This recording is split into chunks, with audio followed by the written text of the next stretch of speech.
All right, you got the Wingman here, and I just concluded an interview that's probably the worst interview I've ever done. It was bad from a technical standpoint. It's bad because the man that I am speaking with made tons and tons and tons of mistakes purchasing his RV from Camping World. And I am going to play the interview. I believe that this should be required viewing for anyone who is considering buying a camper, especially a first-time camper, or you want to buy a camper from Camping World. You should have to watch this, endure this painful video. This man seems like a nice enough man, and I have tried to help him. We have swapped emails. I have talked to him off camera. It's a mess. It's a mess. Some people shouldn't own an RV. I'm not saying that this guy's one of them. Maybe. I want to get your input. If you know somebody, tell them to spend the few minutes and watch this. It is going to be painful. You are going to want to jump away. I know you are. I didn't want to be doing it. It's embarrassing. But you know what? I think it's sobering. I think it's because it's real. There's nothing fake about it, staged about it. This is the real conversation that I have with people, that I have with this gentleman. And I feel sorry for the situation he and his wife are in. But a lot of that, the reason they're in that situation is the person that shaves his face, the person that brushes his teeth. It's him. Most people, I'm going to be quiet and we'll start the interview here in a second. Most of your problems, yes, you and mine, are because of us. At least we have some responsibility for it. Some. I don't know what. We can't be responsible, if we get some disease, maybe, unless we smoked ourselves into getting lung cancer. Some things we can't be responsible for. But we have put so much trust in other people with our livelihoods, with our fortunes. And they continue to let us down. And when are we going to pull our heads out of our butt and go, I've got to be responsible for what I get myself into? That said, please endure as much as you can. I know it's going to be painful. I'm going to shut up. Let's go ahead and visit with Mark right now, and a very, very painful interview. Let me know where you're watching from, and if I can help you, please send me an email. Please call my voicemail. The number's on the screen right now. I'm going to leave it on the screen for a few minutes. If you have a situation, I will try and help you. Many people are afraid to talk to me. Why? Because I'm going to tell you the truth. If you have done something, if you haven't done something, I'm going to tell you the truth, at least from my perspective. Many dealers are screwing up. Many dealers don't have integrity. They don't stand behind what they sell. They take your money. That's all they want. I want to help. If I can help, you call me, you email me like this gentleman did, and I'll do my very best, if nothing else, to listen to you and to give you an honest perspective. Let's go ahead and get started. So, Mark, I got your phone call, as you know, several weeks ago. We've been trying to connect back and forth, but I hear a lot of calls like this. And you said that you were dumb enough to buy a camper from Camping World. And That then is, and I want to get into that in a minute, but I want to start out by saying that my objective in visiting with you is to try to help you, but it's also to try to get the public to learn from what's happened to you. And it's not necessarily about Camping World of Nashville, although your experience is. It's about things that your experience might help them avoid going through. So I'm not a lawyer. I promise I will give you my honest input. And I do have some questions because you emailed me quite a long list, but why don't you go ahead and let's keep this thing short if we can, maybe to 15, 20 minutes, or else we're going to lose people. I think the crux of what you're going through can be handled in a short amount of time. So let's just, essentially, like you're there in the campground, if we were having a beer together, just kind of tell me what happened. What did you buy, when, and what's happened, to you? well, it started March 20th, 2024, when we went into Camping World of Nashville to get a camper. We looked at campers. We finally found one that we wanted for a certain price. It was $52,000, and put $20,000 deposit down on it. Okay. Came back the next week to pick it up, and they gave us an excuse of that was the wrong camper. They had showed us the $72,000 camper. They got the stock numbers mixed up. And one of the funny things is when we looked at the camper the first time, somebody urinated in the toilet. Well, we went the second time to pick it up, and that same urine was in the toilet. Okay. So Let me hang on just a second. I just want to wrap my brain around this. So you go to Camping World, you find the camper you want. Hey, that's the one we're going to get. Here's 20 grand. We'll be back to finish the paperwork and do whatever. Yes. Yes. right. Okay. So can you still hear me, Mark? Yeah, there's a tractor going by. Just keep talking. I can hear you. Okay. Well, I'm trying to understand so I can help you as best as possible. But so you find the camper, you give them $20,000. Did they give you a receipt or initiate some paperwork? What do you have? Because all I have basically from you is that story, but and a whole list of things that are not working properly. What kind of paperwork did they give you? Well, they gave us a purchase agreement showing the $20,000 down. On what? Does it show the camper? Yeah, it had a model number on the camper and VIN number and all that stuff. That's why when we came back, they told us that's not the camper you looked at. This is a different camper, which was a lie, because we went and looked at the second one after we put a deposit down, and it still had urine in the toilet. So yeah, but that could, I understand that kind of stuff happens, but did you, at that point, what did you do? You said, wait a minute, that's not the camper we're buying. I gave you 20 grand for this one. Look at the paperwork. When you did that, what did they say? They said, well, it's the same unit. So my wife and I told them we want our money back. And all four of them, the general manager, two salesmen, and another guy, looked him in the eye and said, you ain't getting your money back. Even though you thought you were purchasing another RV, and now you didn't want the cheaper RV. I mean, what happened? Did you end up spending the $20,000 more to buy the more expensive RV, or what? Yes, they told us if we didn't, we would lose our deposit. Okay. I'm still a little bit, I'm trying to understand. So you feel like you were roped into buying this thing, spending $20,000 more money than you were hoping to spend. Exactly. Okay. And so after that, what happened? I mean, tell me about your walkthrough and your, what was going through y'all's mind? Well, we ended up doing all the paperwork and signing up for the total amount. A guy named David did a walkthrough with us, and a 37-foot camper, he took 15 minutes to do a walkthrough with us and really didn't show us anything. I started to have to video it because he was going so fast I couldn't keep up with him. Did you ask him to slow down and say, hey, look, I'm not very... Yeah, several times I asked him to slow down. And now I'm finding all these things that the camper has that I never knew about, like in a number 2 gray tank. Nobody ever told me about a number 2 gray tank until it backed up into the kitchen sink. Okay. Did you get an inspection, an independent third-party inspection when you purchased? And have you ever owned an RV before? Yes, we've owned RVs before. And yes, I got an independent third-party inspection, which turned out he wasn't that good of an inspector. How did you find him? Just out of curiosity. And the reason I ask, Mark, is there's a lot of people out there that think all they need to do is get an inspector, and all inspectors are the same. And I've been saying forever that is not the case. So how did you end up? How did you find your inspector, and when did the light bulb come on that this guy wasn't very sharp? Well, we found him we needed a place to store it, and at the place we store it, he is a certified RV technician and certified RV something else. So he said, I do inspections all the time, and I'll be more than happy to do one for $500. So he drove up to Nashville and looked it over. Well, he didn't look it over very well. One of the basic things he told us is they always forget the P-trap.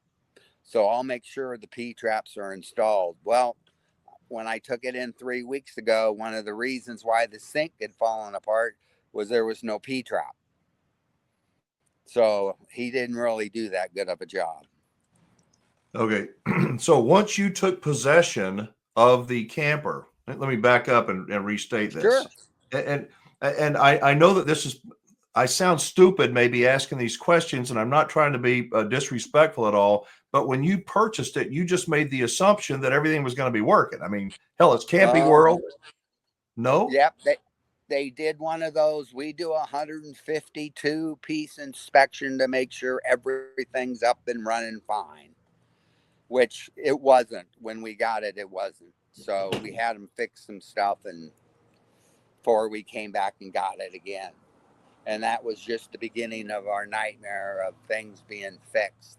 I was preparing for this last night, and I have 42 work orders with up to 6 things on each work order that they've done already, which is over 240 different items they've worked on since I've had that camper. And there's 20 more on 2 work orders at the site. We're bringing the camper in again tomorrow.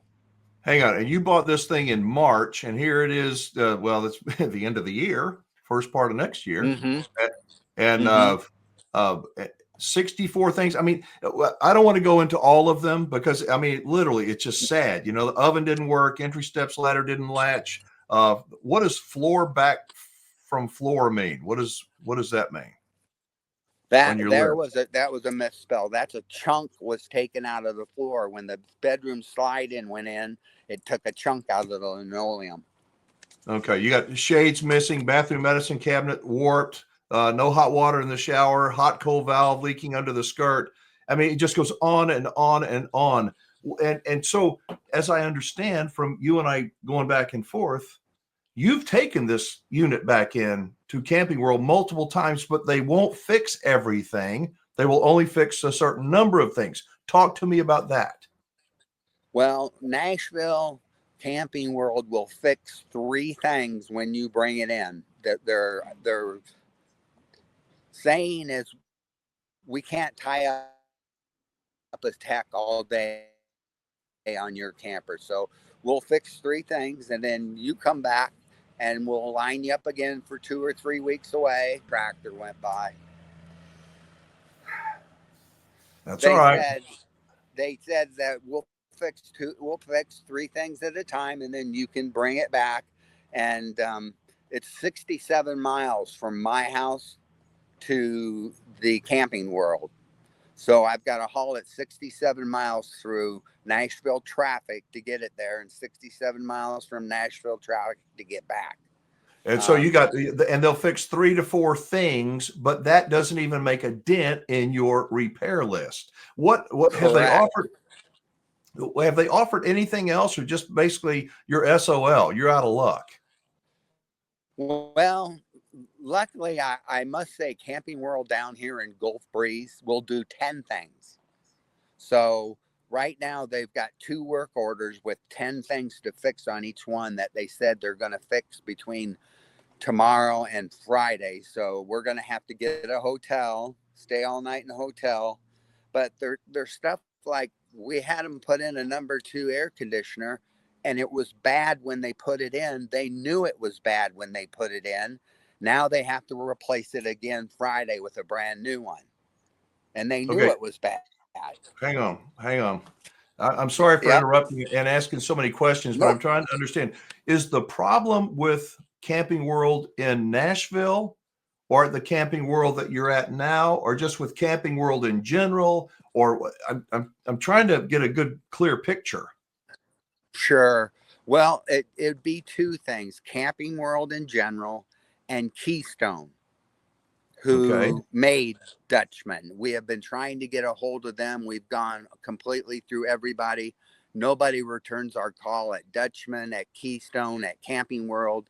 Nobody will return our call. Okay, you have a list of, I can't remember what you said, 40 some odd things or 60 some odd things. It's long. What are the 2 or 3 things that are the real big ones? Because here's what I have found. While we can pick things apart, and it's not wrong to do that, But to overwhelm a dealer with all this stuff when you've got something major and then 5 or 6 things that you can live with, a little piece of molding that's not installed properly. What are the 2 or 3 things that really piss you off, Mark, that Camping World should have fixed or Keystone should fix that you want done? Well, one of them would be my wife has not had a hot shower since March when we bought this thing. There's no hot water in the shower, and she will not use a public shower at the campground. So she's been taking cold showers. Okay. For 9 months. I get it. Let's stick with the hot water. That's one major. Let's stick with the no hot water. What did Camping World say? Did you take it back and say, fix it? Hot water, we need it. And what did they do? And what did they, tell me about that. We took it back 4 times, and 4 times they said they fixed it, and 4 times it didn't get fixed. When you picked it up, did you ask them to turn it on to prove to you that it was fixed, or you just take their word for it? Well, I took their word for it, and the main reason is they have it sitting in a service aisle when you go to pick it up. It's not anywhere near water or electricity or anything like that. It's just you drive in, go over the work orders with them, and pick it up. So, okay. So what do you want? And then another thing is, go ahead. Here's what I see. We want our money back. This thing is beyond a lemon. Okay, I believe the truth, and I don't want to be ugly here, Mark. God, I don't want to be ugly, but they're not going to do it. I am interested in you because I'm a camper as well, and I want you to feel. I want you to enjoy camping and RVing. And when somebody sells you a crappy RV, you can't feel good about it. But going back, it seems like you assumed an awful lot, and the shot's all frozen up. Did you move or something, or internet go out? I guess internet did go out. Folks, I'm going to try to conclude this. And as I said to Mark, I'm not trying to be ugly, but this is just riddled with problems that are operator error. I am not absolving Camping World from the responsibility that they have, because I think that Camping World and other dealers have a responsibility to make sure the thing works, make sure the camper works. Don't take possession of a camper unless they prove to you that it works. And if they do the bait and switch, walk away. $20,000 for a down payment, they won't give you the money back. You know what I would have said? And Mark, I do apologize. I'm not jumping all over you. I'm telling you what I would have said. I said, really? Put that in writing. I would have loved to go to court with that or go public with that. I will get my money back if you're truly trying to screw me over. If I was going to buy that camper and you end up bait and switch and spending more money, that responsibility is not on Camping World. Although if they were people of integrity, they would never do that. And you know what they'd say, by the way, Camping World, you want to join me? Anytime, contact me. Contact information is down below. But the responsibility is on the buyer. I know you shouldn't feel, you feel like you should trust people. Trust doesn't seem to matter anymore. It doesn't. I've got RV dealers I trust, and I believe in them. They're not perfect, but I believe in them. And if you can't trust your dealer, find another dealer that you can trust. And I see Mark's trying to jump back on, but he's not able to connect, got a bad connection. This is a crappy video. I know it is. Crappy production. He's got a bad Wi-Fi signal, but he's got a bad story. And if you want to be a happy camper, don't take possession. Don't buy a camper unless you have trust in the dealer you're purchasing from. Do your homework. Investigate. Take your time. If something doesn't seem right, jump, walk, leave them alone. Hang on just a second, y'all. What am I doing? I'm not sure what I'm doing. So my suggestion is to, if you know somebody that is getting ready to buy an RV from anybody, have them watch this video, circulate this video. Mark's story, it's sad, it's frustrating, and I feel bad for him. He and his wife, she not being able to have a warm shower since March or April or whatever. Here it is, the middle of the winter. Are you kidding me? In Camping World, you think that that is acceptable? I would be embarrassed, but that's just me. How do you feel about it, folks? I think that Mark made some mistakes. I do, but I think that he probably knows it. I didn't get a chance to even ask him because we got disconnected because of the Wi-Fi. I think that if he had to do it all over again, knowing what he knows now, he would never do it. What does a mistake feel like? A friend of mine told me the other day, he says, that's the thing. When I hear people talk about mistakes, I always remember you, Wingman. What does a mistake feel like? It feels like nothing. It doesn't feel like anything until you realize it's a mistake. Trust the people you do business with. An RV is one of the most expensive things people will ever purchase in their life.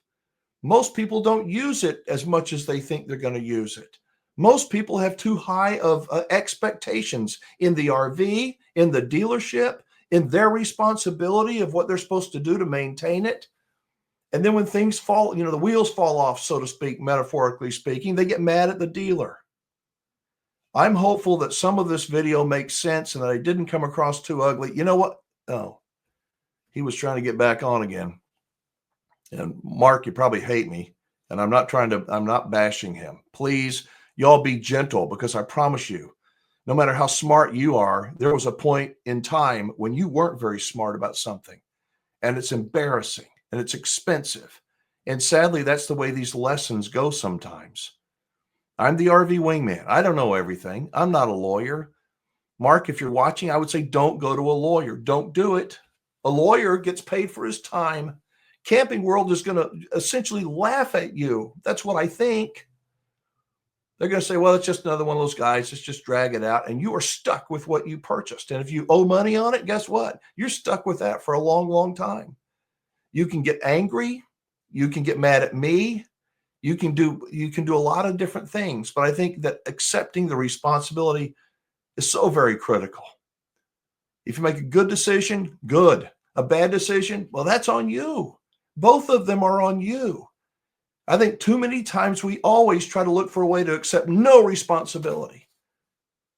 I was like that for much of my life. I was. And now I look at things and try to accept as much responsibility for every single thing that I possibly can. It's my conscience. If I don't do that, I can't live with myself. I see people on the internet and I offer to help people and they get mad at me when I say, hey, why didn't you get, and this, he got an inspection, a $500 inspection. Yeah, I bet that was a hell of an inspection. Another bad decision. I'm not ragging on you, Mark. I'm saying Mark is like thousands of people that are out there giving the RV industry a bad name. RV dealers like Camping World and others, when they do this kind of thing and they don't service their customers, they give the RV industry a bad name. There are some good dealers out there. There are some family-owned dealers that I just love. There are probably some of these Camping World stores that are pretty good. But most of the time I hear really bad stories. I'd like to hear from you. I'm sorry I went on so long today. I was hoping Mark could stick with me. But if you buy something, before you do it, check the dealer out. Don't become emotionally wrapped up in the purchase. Don't accept delivery unless you're 100% certain everything works to your satisfaction. He said that the tech that was giving him the walkthrough was, well, there he is. He's back again. I'm going to see if I can add him. Hey, Mark, can you hear me? Mark. Okay, I can't hear him. This is probably the weirdest video I've ever done, but I do want to let you know I appreciate you guys watching. So make sure that you trust your dealer. You don't go in emotionally. Don't get in financially over your head. If Camping World or anybody has some things on the paperwork that you don't understand, you don't clearly understand, don't sign it. They may make you feel like, oh, everybody knows what that means. That ain't true. Camping World just got slapped with, what was it in Oregon, $3 million worth of fees they've got to pay back to customers who were essentially swindled by Camping World by double charging the buyer. Read the stuff. I'm not saying be so skeptical and ugly and unlikable. Don't do that. You're going to need a relationship with your RV dealer. Sooner or later, you're going to need a relationship with them. To go in as a hater, to go, yeah, nobody's going to change their mind to love you for that. But if you're respectful and honest and you hold them to what they said, if they're trying to sell you a piece of junk, walk away. Use social media. Try to take the high road. And I do apologize. Again, this was a long video. I'd like to know what you think. Please don't berate Mark, because Mark is representative of countless other people like him that I think they bought a dream, and assuming that people were honorable, assuming that a product would be at least decent. And sometimes neither one of those are true. People aren't honorable and the product is crappy. And it sounds like that's the situation he found himself in. All right, I'm Alan Warren, the RV Wingman. If you have a situation where you would like to get some help, or you'd like a shoulder to shy on, or a shoulder to cry on, somebody that will tell you the truth, even if it's something that you don't want to hear, I will try and help you. I've helped a lot of people through the years, and it gives me great joy to do it, but it also brings me sadness when I hear stories like this and others from people that they just made a mistake. And again, what does a mistake feel like? Feels like nothing until it's too late. All right, drop a comment below. Let me know what you think of today's story. Please be nice to Mark, because there's lots of them out there. Stay in touch. Let me know where you're watching today's video from. I'm Alan Warren, the RV Wingman, reminding you to be the best wingman or wingwoman possible. Tell the truth. Help people where you can. Keep your word and help make them keep their word. All right, I'll see you next time. Bye-bye, everybody. Oh, what a mess. Well, I told you it was going to be a painful video to watch. If anybody made it to the end, what do you think? Don't you think that this should be required viewing? Force somebody to watch it before they might go and make a stupid mistake? I wonder, even if people watch it, oh, I'm not that stupid. I wouldn't make a stupid mistake like that. I wouldn't be so sure. I'm almost 70 years old, and I made lots of stupid mistakes. I continue to make them. Hopefully, I won't make the same one twice. Let me know what you thought of today's video. And if I can be of help to you, if you want somebody honest, I'll tell you what I honestly think. You may not like to hear what I have to say. And by the way, Mark and I did connect before I shot this ending stand-up. And I did find out one other thing about his RV, that he has a severe water leak. And the reason he does, as I understand, on the slide out that they cut, the hole for the slide out is too big for the slide that went in. So the water's leaking in. And I'm like, Mark, it's not even on your list. You didn't even tell me about it. I told him to pick 2 or 3 things. Mama needs a shower and she needs hot water. And I'm not picking this thing up till you prove to me that the hot water works. Fix the water leak. They won't be able to do it. They'll have to send it back to Keystone. It's still under warranty. But I would like to help. 330 Wingman is my phone number, 330-946-4626, or you can email me at rvwingman@gmail.com. That's it for today's video. Thanks for enduring it with me. Bye-bye.